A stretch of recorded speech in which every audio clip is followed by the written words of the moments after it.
Good morning, students.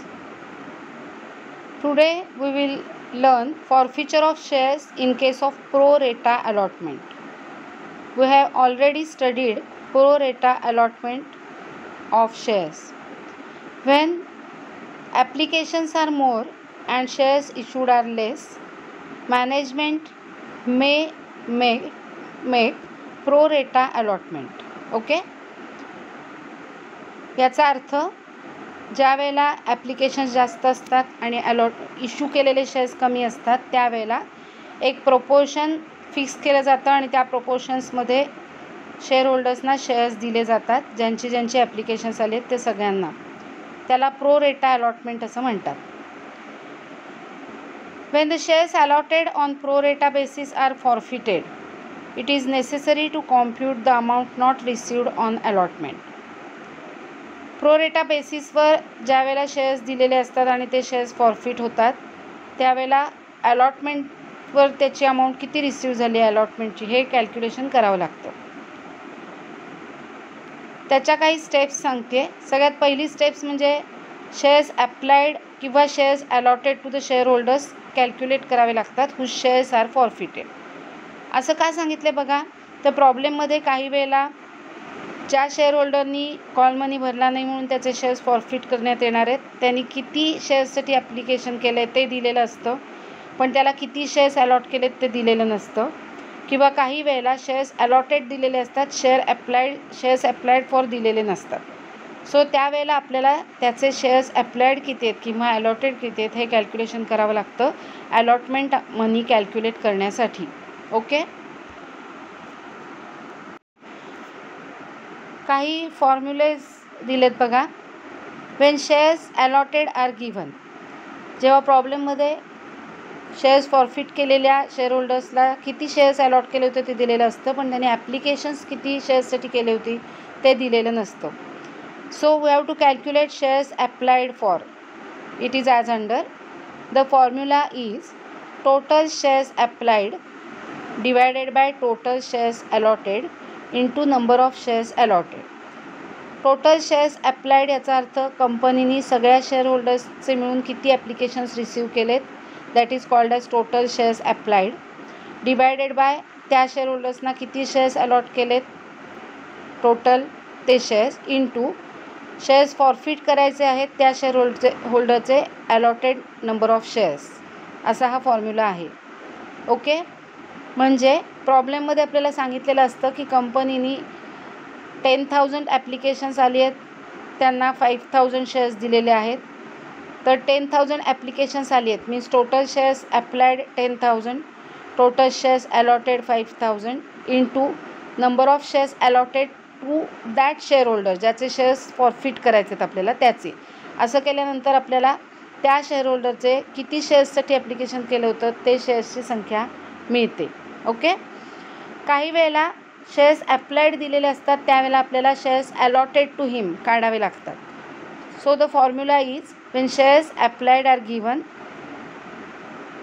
We will calculate the shares allotted as under total shares allotted to all share holders divided by total shares applied by all share holders into number of shares applied by the specific share holder. Okay. Then second step is of calculation of allotment money not paid. First we will calculate amount due on allotment, that is shares allotted into allotment money. Then we will deduct from them excess application money adjusted with allotment. म्हणजे share होल्डरनी application जास्त पाठवलेले असतात त्यामुळे जो access application मनी आहे तो आपण adjust करतो अलॉटमेंट बरोबर. शेअर्स ज्या शेअर होल्डरचे फॉरफिट करायचे आहेत त्याचे एक्सेस ॲप्लिकेशन मनी हे अमाऊंट ड्यू ऑन अलॉटमेंटमधनं लेस केले जातात. ते लेस केल्यावर आपल्याला मिळतं amount not paid by that specific share holder on allotment. Okay.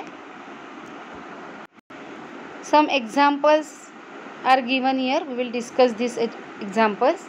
C the example 1. A company allotted 6,000 shares on pro rata basis to the applicants of 10,000 shares. It means total applicants means total shares applied for 10,000 and total shares allotted 6,000. 10,000 applicants 10,000 शेअर्ससाठी आलेल्या ॲप्लिकंट्सना 6,000 shares दिलेत pro rata बेसिसवर, म्हणजे वाटून दिलेले आहेत थोडे थोडे प्रत्येकाला. The amount is payable as 3 on application, ₹5 on allotment and balance on call. Lokesh, this is a specific share holder who was allotted 300 shares failed to pay the allotment money. His shares were forfeited before making the call. Okay? Now, या लोकेशचे allotted number of shares दिलेले आहेत 300, but त्यांनी application जास्त शेअर्ससाठी पाठवलेले असणार आहेत आणि आपल्याला त्यामुळे शेअर्स ॲप्लाइड कॅल्क्युलेट करायचे आहेत. We have to calculate shares applied by Lokesh. Okay, मगाशी बघितलेल्या फॉर्म्युलाप्रमाणे आपल्याला काय फॉर्म्युला वापरायचा आहे बघा. तर शेअर्स ॲप्लाइड काढण्यासाठी total shares applied divided by total shares allotted into number of shares allotted, means total shares applied to all share holders divided by total shares allotted to all share holders into number of shares allotted to Lokesh. Understood? So step 1 बघा, calculation of number of shares applied by Lokesh. त्याला shares allot केलेले आहेत 300. So shares applied is equal to total shares applied by all share holders. आपण या एक्झाम्पलमध्ये बघितलं आहे applicants of 10,000 shares, म्हणजे 10,000 शेअर्ससाठी applications आली आहेत. So total shares applied 10,000 divided by total shares allotted.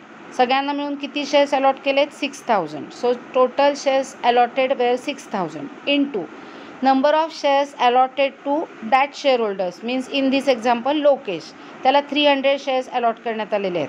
असं केल्यानंतर हे कॅल्क्युलेशन केल्यानंतर आपल्याला 500 शेअर्स असं आन्सर मिळालेलं दिसते बघा.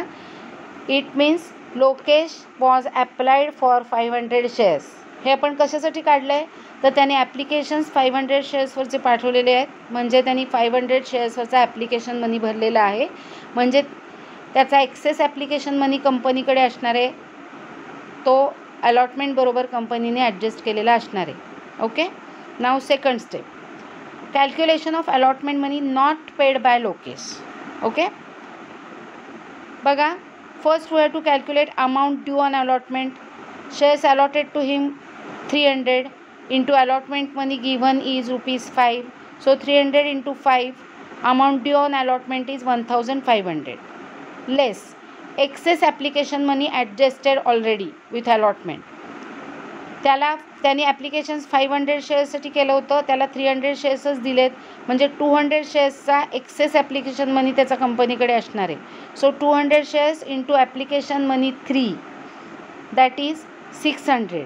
Okay, 200 into 3 is 600. हा application money already adjusted with allotment लोकेशचा, जो कंपनीकडे त्यांनी ॲप्लिकेशन बरोबरच्या वेळेला पाठवला होता. So amount not paid on allotment ₹900. प्रॉब्लेममध्ये सांगितलं आहे Lokesh who was allotted 300 shares failed to pay the allotment money. मग तो किती अलॉटमेंट मनी त्यांनी भरला नाही आहे? तर not paid on allotment money is ₹900 of mister Lokesh. Okay, आता we will pass journal entry of forfeiture. See this journal entry. Share capital account debit. He is allotted 300 shares into amount called. Problem मध्ये सांगितलं आहे बघा वरती की Lokesh who was allotted 300 shares failed to pay the allotment money, आणि कंपनीनी असं सांगितलेलं आहे की ही shares were forfeited before making the call. त्यांनी फायनल कॉल जो आहे तो केलेला नाही, त्यामुळे application money 3 and allotment money 5, ₹5 ही कॉल्ड अप अमाऊंट आहे कंपनीची. ओके, सो सॉरी ₹8 ही कॉल्ड अप अमाऊंट आहे, ₹3 + 5, 8 is called up amount. So 300 into called up amount ₹8. Share capital will be debited by 2,400. Okay. To forfeited shares account, this is the amount already paid by him on the shares. He has applied for 500 shares. So 500 into 3 application money will be forfeited 1500 because he has paid only the application money and he has failed to pay the allotment money. So amount paid by him is 500 into 3, that is 1500. And to share allotment account, and he has not paid the allotment money rupees 900. वरती आपण calculate केलेलं आहे. So this amount will be credited to share allotment account. So the journal entry is share capital account debit 2400, to forfeited shares account 1500, to shares allotment account 900, being 300 shares forfeited for non-payment of allotment money. Understood? Let's solve second example. See the problem. Company issued 5000 shares and company received applications for 11,000 shares. The amount is payable as rupees 4 on application, rupees 3 on allotment and balance on call. 4 रुपये application बरोबर, 3 रुपये allotment बरोबर, म्हणजे balance 3 रुपये हे final कॉलचे असणार आहे. Company made allotment as under. कंपनीने कॅटेगरीज केलेल्या आहेत. आपण आधीच्या प्रॉब्लेममध्ये कॅटेगरी वाईज अलॉटमेंट बघितलेली आहे, प्रो रेटा अलॉटमेंट. या ठिकाणी category 1 shares applied 1000, shares allotted 1000. ज्यांनी 1000 शेअर्ससाठी ॲप्लिकेशन केलं होतं त्यांना 1000 शेअर्स देण्यात आलेले आहेत, म्हणजे त्यांचा एक्सेस ॲप्लिकेशन मनी कंपनीकडे काही असणार नाही. Category B shares applied 5000, shares allotted 4000. So here the excess application money will be on 1000 shares because they have applied for 5000 shares and they have given 4000 shares only. So 1000 shares वरचा application मनी access असणार आहे. आणि उरलेल्या 5000 शेअर्ससाठी application ज्यांनी केलं होतं त्यांना नील. their shares were rejected, means allotment is rejected to them. Okay, in this way the company made pro rata allotment. आता पुढे काय सांगितलं बघा.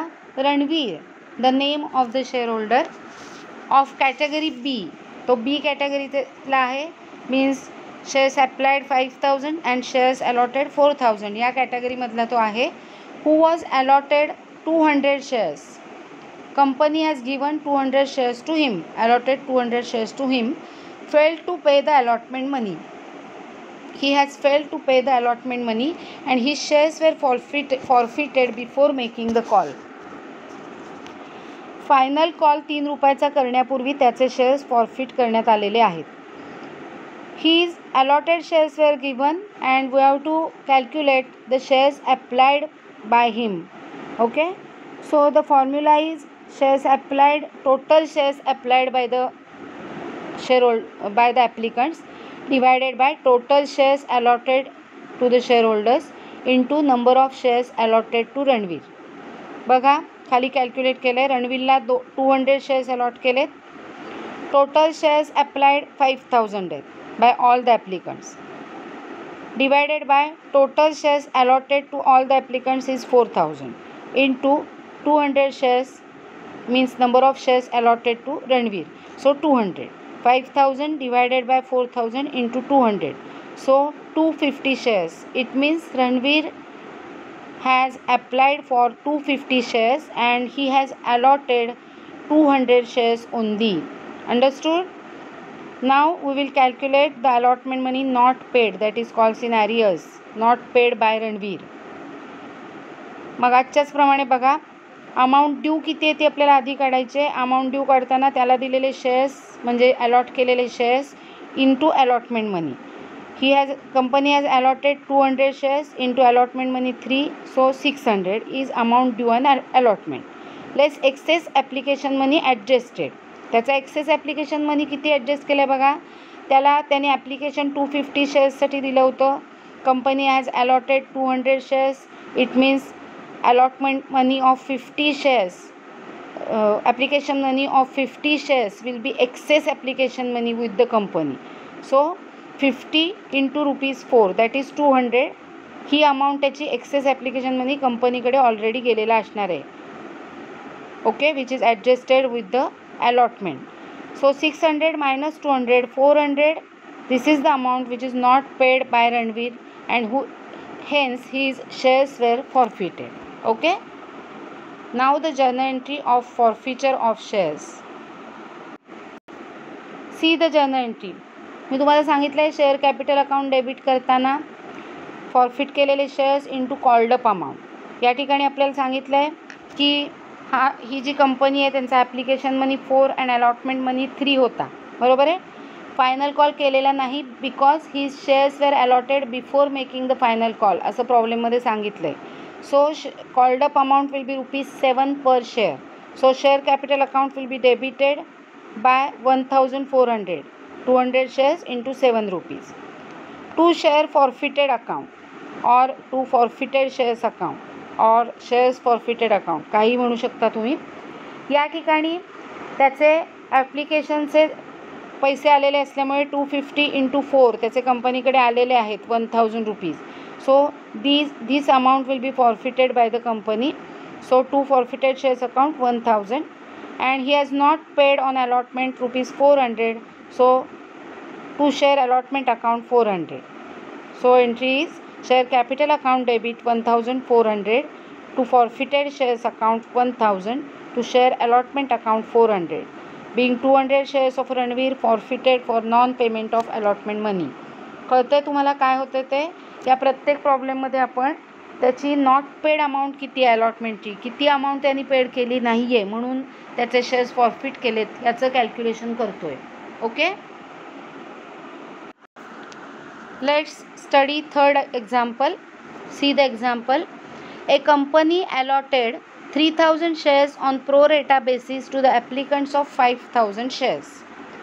Means shares applied, total shares applied 5000, total shares allotted 3000. Total म्हणजे सगळ्या शेअर होल्डर्सना मिळून दिलेले सगळी ॲप्लिकेशन्स, टोटल ॲप्लिकेशन्स 5000 शेअर्ससाठी आली आहेत. So total shares applied 5000 and total shares allotted 3000. The amount is payable as ₹4 on application, ₹5 on allotment including premium of ₹2 per share. Here pure allotment money is 3 plus premium 2 असे ₹5 अलॉटमेंटच्या वेळेला मिळणार आहेत. ₹4 on application and balance on call. उरलेले पैसे कॉलच्या वेळेला मिळणार आहेत असं सांगितले. पुन्हा एकदा या प्रॉब्लेममध्ये Chirag who was allotted 600 shares fail to pay the allotment money. Okay. त्याला 600 शेअर्स अलॉट केले होते आणि त्यांनी अलॉटमेंट मनी भरलेला नाही आहे. ही shares were forfeited before making the call. Final call करण्यापूर्वी त्याचे शेअर्स फॉरफिट करण्यात आलेले आहेत असं आपल्याला सांगितलेलं आहे. As he has applied for more shares and he has given means allotted 600 shares. We have to calculate first shares applied that is application given for how many shares by Chirag हे आपल्याला calculate करायचं आहे. Okay. So calculation of shares applied by Chirag. त्याला allot केलेत 600 shares. Formula काय बघा. Total shares applied divided by total shares allotted. आत्ताच आपण वरती डिस्कस केलं होतं. Total shares applied 5000 divided by total shares allotted 3000 into shares allotted to Chirag 600. The answer is 1000 shares. It means Chirag has applied for 1000 shares and he has allotted 600 shares by the company. So त्यांनी 1000 शेअर्सचा application मनी कंपनीकडे पाठवला होता. कंपनीने त्याला 600 shares allot केलेत म्हणजे difference 400 शेअर्सचा त्याचा ॲप्लिकेशन मनी कंपनीकडे एक्सेस असणार आहे जो त्यांनी अलॉटमेंट बरोबर ॲडजस्ट केलेला असणार आहे. अंडरस्टूड. सो आता आपल्याला कॅल्क्युलेट करायचं आहे calculation of allotment money not paid by Chirag. See here amount due and अलॉटमेंटवरची ड्यू रक्कम किती असणार आहे त्याची तर त्याला शेअर्स जे अलॉट केलेले आहेत 600 ते into allotment money which is ₹5. So amount due and allotment will be 3000 less excess application money. आत्ताच मी वरती तुम्हाला सांगितलं की त्याला 400 शेअर्सचे त्याचे ॲप्लिकेशन मनी कंपनीकडे आहे त्यामुळे 400 shares into ₹4 application money that is 1600 एवढा एक्सेस ॲप्लिकेशन मनी कंपनीने ऑलरेडी ॲडजस्ट केलेला आहे अलॉटमेंटच्या हप्त्याबरोबर. सो उरलेले पैसे म्हणजे amount not paid on allotment will be 1400. Understood. Now see this entry.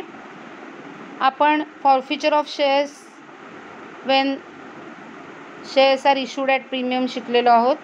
या प्रॉब्लेममध्ये shares are issued at premium by the company. So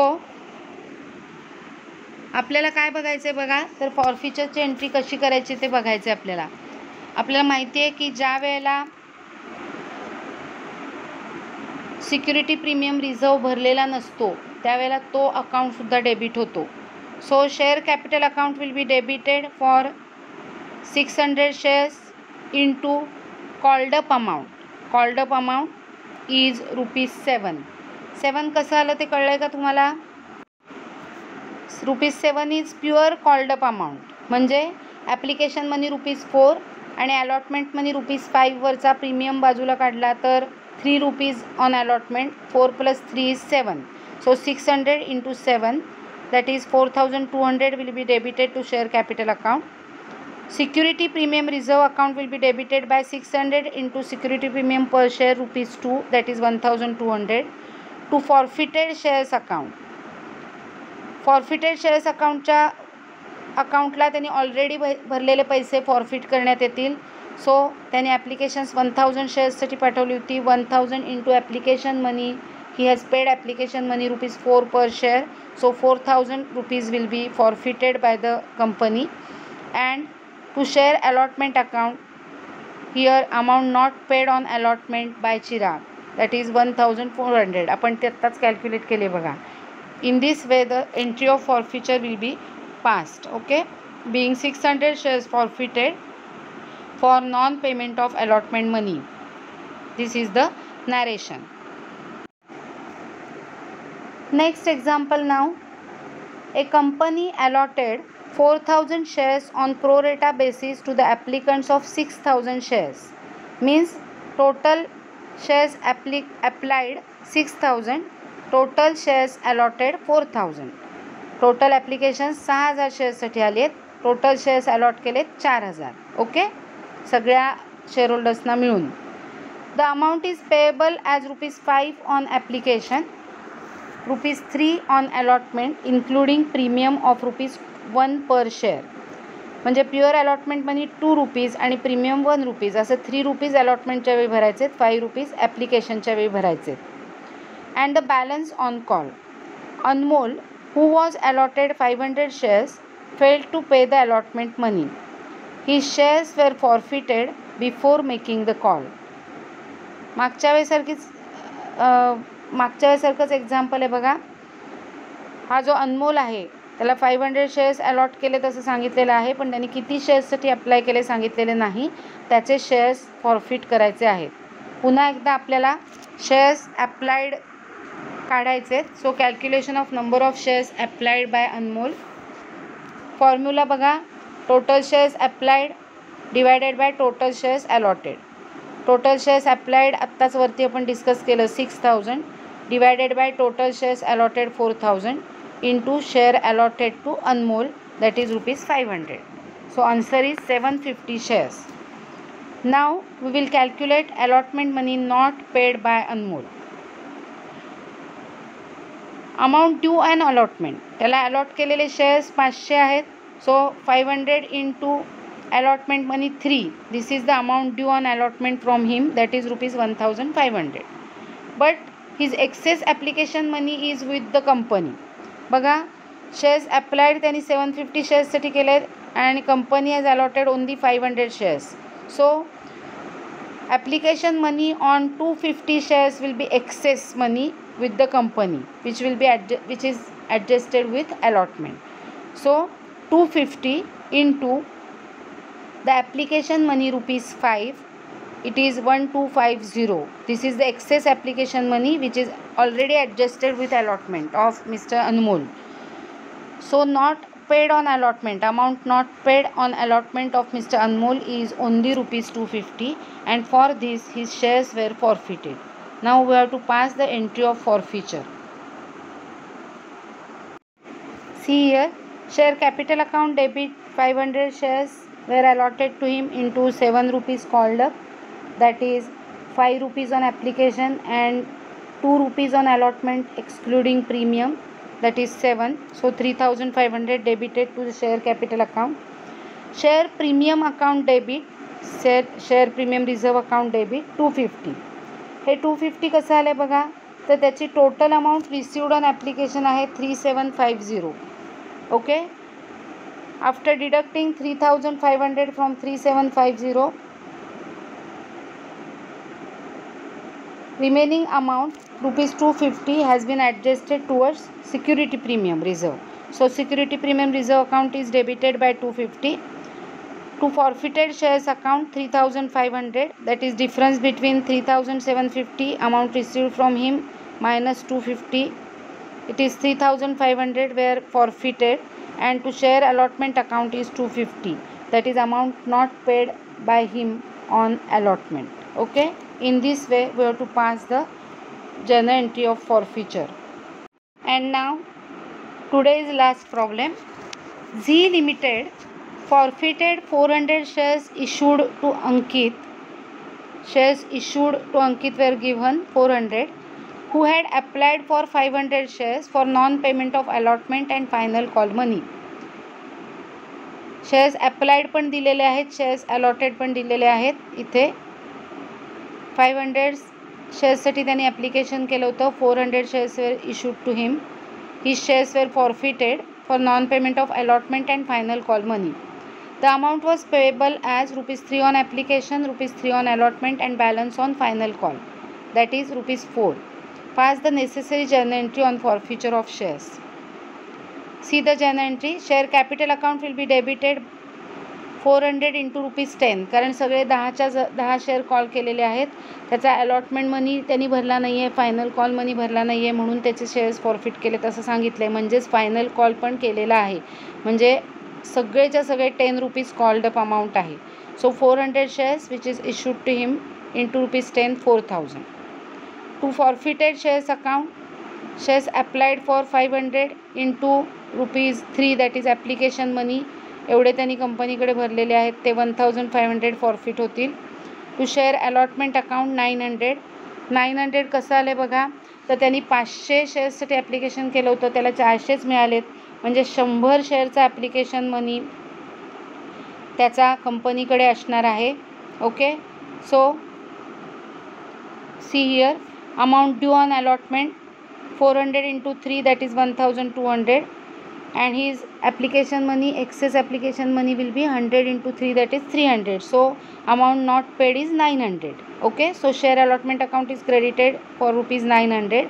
To share first call account, first call त्यांनी सगळ्याच्या सगळा भरलेला नसणार आहे, त्याला 400 शेअर्स अलॉट केले into ₹4 final call money, that is 1,600, being 400 shares forfeited for non-payment of allotment and final call money. In this way, we have to pass the entry of forfeiture after calculation of allotment money not paid by the specific shareholder. Okay, that's all for today.